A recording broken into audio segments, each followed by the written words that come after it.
लद्दाख में चल रहे शांतिपूर्ण प्रोटेस्ट सडनली हिंसक हो जाता है। इस प्रोटेस्ट में एक व्यक्ति को गिरफ्तार कर लिया जाता है। जो व्यक्ति कभी देश का हीरो हुआ करता था, सडनली वो देश का विलन बन जाता है।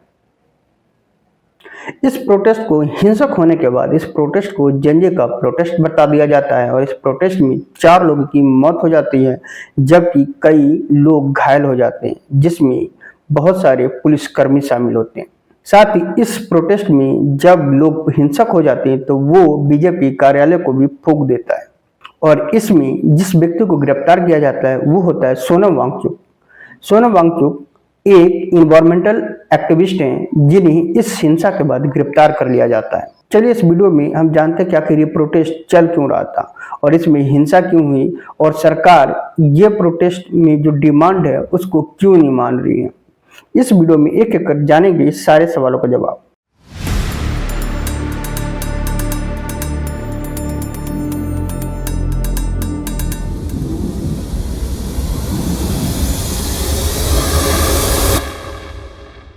सबसे पहले बात करते हैं सोनम वांगचुक की। सोनम वांगचुक एक इन्वायरमेंटल एक्टिविस्ट है और उन्होंने बहुत सारा काम किया लद्दाख के लोगों के लिए, वहाँ के एजुकेशन के लिए और वहाँ की इन्वायरमेंट क्लाइमेट के लिए।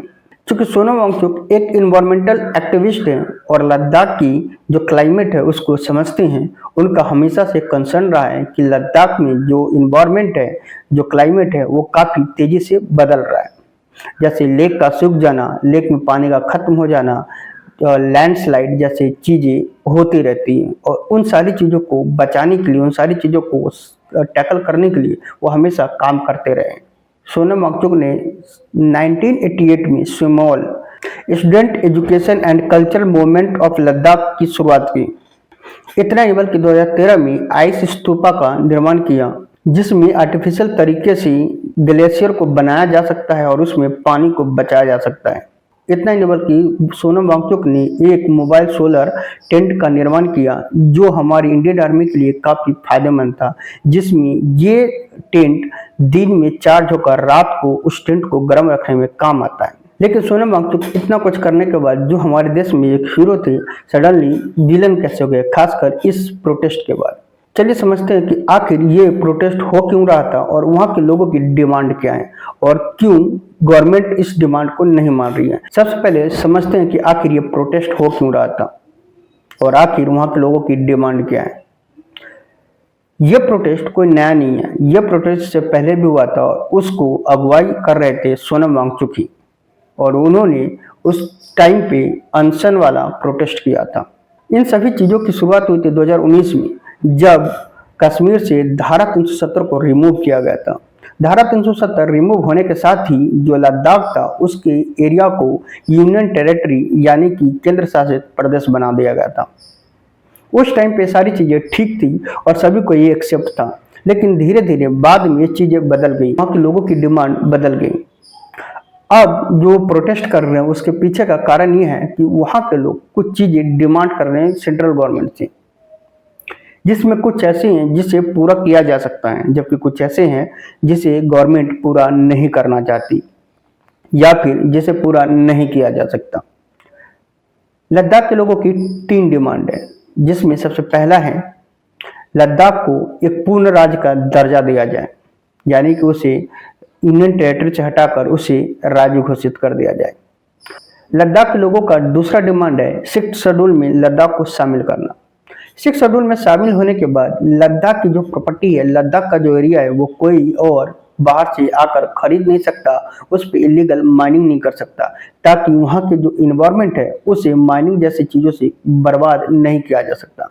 क्योंकि लद्दाख पहले से ही वहाँ के लेक अपने आप ही सूख रहे हैं और वहाँ पे लैंडस्लाइड ज़्यादा हो रहा है, और इसी को देखते हुए वहाँ के जो लोग हैं उनकी डिमांड है कि लद्दाख को 6th शेड्यूल में शामिल किया जाए, ताकि वहाँ पे ना तो इलीगल माइनिंग हो और ना ही कोई बाहर से कोई व्यक्ति वहाँ पर आकर बसाया जा सके, ताकि वहाँ का डेमोग्राफी चेंज ना हो।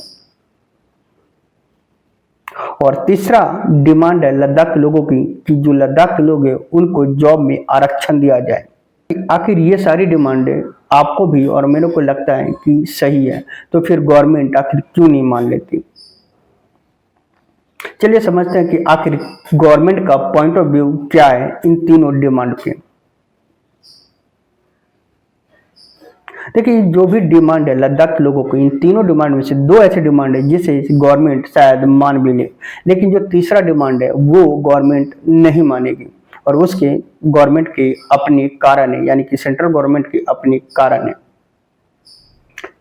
पहले दो डिमांड है जिसे गवर्नमेंट मान सकती है वो ये है कि गवर्नमेंट जॉब में लद्दाख के लोगों को आरक्षण दे, और ये गवर्नमेंट कर सकती है। दूसरा है 6 शेड्यूल में शामिल करना। गवर्नमेंट चाहे तो इसे भी मान सकती है क्योंकि लद्दाख का जो क्लाइमेट है वो चेंज हो रहा है, और अगर वहाँ का डेमोग्राफी किसी कारण से चेंज होता है या फिर वहाँ पे कोई व्यक्ति या कर कोई कारखाना या फैक्ट्री लगाता है या फिर इलीगल माइनिंग करता है तो उसका जो क्लाइमेट है बहुत तेजी से चेंज होगा और आने वाले भविष्य में वहाँ पे पानी का संकट आ सकता है। तो शायद गवर्नमेंट लद्दाख को 6 शेड्यूल में भी शामिल कर सकता है ताकि वहाँ का क्लाइमेट चेंज ना हो, वहाँ का क्लाइमेट बचा रहे, वहाँ के लोगों की जीविका बची रहे। लेकिन जो तीसरी डिमांड है जिसमें लद्दाख को पूर्ण राज्य का दर्जा देना, वो गवर्नमेंट नहीं मान सकती और इसके लिए गवर्नमेंट की अपनी पॉइंट ऑफ व्यू है। सबसे पहले समझते हैं कि आखिर गवर्नमेंट क्यों इसे पूर्ण राज्य का दर्जा नहीं दे रहा। सबसे पहला कारण है कि जो लद्दाख है वो चीन और पाकिस्तान की सीमा से लगा हुआ एरिया है और इसीलिए गवर्नमेंट उसे पूर्ण राज्य का दर्जा नहीं दे रहा। अगर आपके मन में सवाल है कि बंगाल और कश्मीर भी बॉर्डर से लगा हुआ है, फिर उसे क्यों पूर्ण राज्य का दर्जा दिया गया है, और ये सवाल जायज है।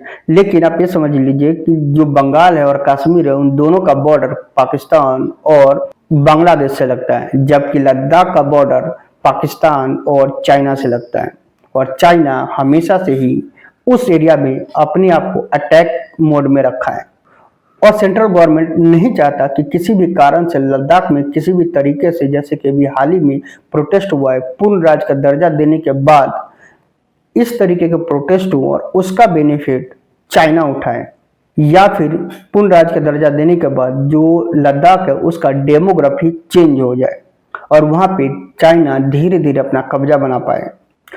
इतना ही नहीं बल्कि गवर्नमेंट के अकॉर्डिंग अगर कोई राज्य बॉर्डर से लगा होता है और अगर कोई एक्टिविटी गवर्नमेंट को, सेंट्रल गवर्नमेंट को करना होता है तो उसे वहाँ की पुलिस के साथ मिलकर वो सारी एक्टिविटी करनी होती है, वहाँ पे परमिशन लेना होता है और ऐसे में इस तरीके के प्रोसेस से चीज़ें स्लो हो जाती है और जो एक्शन हम लेना चाहते हैं वो लेने में देर हो जाती है। और लद्दाख के मामले में ऐसा नहीं कर सकते क्योंकि जो लद्दाख का दूसरा बॉर्डर है वो है चाइना के साथ, और चाइना हमेशा इस ताक में रहता है कि किस तरीके से जो लद्दाख का वो वाला एरिया यानी उसे किस तरीके से इंडिया से काट लिया जाए। इसके अलावा बॉर्डर वाले साइड में पश्चिम बंगाल और कश्मीर में क्या हो रहा है हम सभी जानते हैं। दोनों ही जगह जो भारत में वो डेमोग्राफी बहुत तेजी से चेंज हुआ है और आज की डेट में बंगाल में कुछ भी एक्टिविटी करने के लिए सेंट्रल गवर्नमेंट को काफी मशक्कत करनी पड़ती है और गवर्नमेंट ये नहीं चाहती कि सेम चीजों से लद्दाख में भी करना पड़े, और इसीलिए गवर्नमेंट इस तरीके की डिमांड को नहीं मान रही। हालांकि पिछले साल गवर्नमेंट ने लद्दाख के लोगों से इस मुद्दे पे बात की थी और दूसरी बार डिस्कशन 6 अक्टूबर को होने वाला था, लेकिन ऐसा क्या हुआ कि उस डिस्कशन से ठीक पहले ही इस प्रोटेस्ट को शांतिपूर्ण प्रोटेस्ट बताकर फिर इसे हिंसा में बदल दिया गया। जब चीजें क्लियर हो रही थी तो आखिर हिंसा वाला प्रोटेस्ट करने की जरूरत क्या थी। अब सवाल ये उठता है कि आखिर सोनम वांगचुक जो इतने बड़े हीरो थे सडनली विलन कैसे बन गए और उन्हें इस हिंसा के बाद अरेस्ट क्यों किया गया। सबसे पहला है, जब यह प्रोटेस्ट चल रहा था उस समय सोनम वांगचुक ने अपने स्पीच में नेपाल में प्रोटेस्ट का जिक्र किया और गवर्नमेंट का मानना है कि वहाँ के जो लोग थे वो इससे प्रेरित होकर इस तरीके की हिंसा वाला प्रोटेस्ट किया। और आप जानते हैं कि नेपाल का प्रोटेस्ट भी जेएनजे द्वारा किया गया था, जबकि इंडिया के प्रोटेस्ट को भी यानी कि जो लद्दाख में हुआ था उसे भी जेएनजे का प्रोटेस्ट बताया जा रहा है। दूसरा है, ऐसे लोग गिरफ्तार किए गए लद्दाख से जो पाकिस्तान का स्पाई था और पाकिस्तान को इंफॉर्मेशन प्रोवाइड कर रहा था। तीसरा कारण जो सोनम वांगचुक है उनका जो एनजीओ है उस एनजीओ में फॉरेन से फंड को एक्सेप्ट करना, यानी कि ऐसे अकाउंट से फंड को एक्सेप्ट करना, जिसके लिए गवर्नमेंट अलाउ ही नहीं करता। आपको क्या लगता है कि लद्दाख में हुए प्रोटेस्ट के लिए सोनम वांगचुक हीरो हैं या विलन हैं? और लद्दाख के लोगों की जो डिमांड है सेंट्रल गवर्नमेंट से, वो सही है या गलत है? अपनी राय कमेंट बॉक्स में जरूर दें।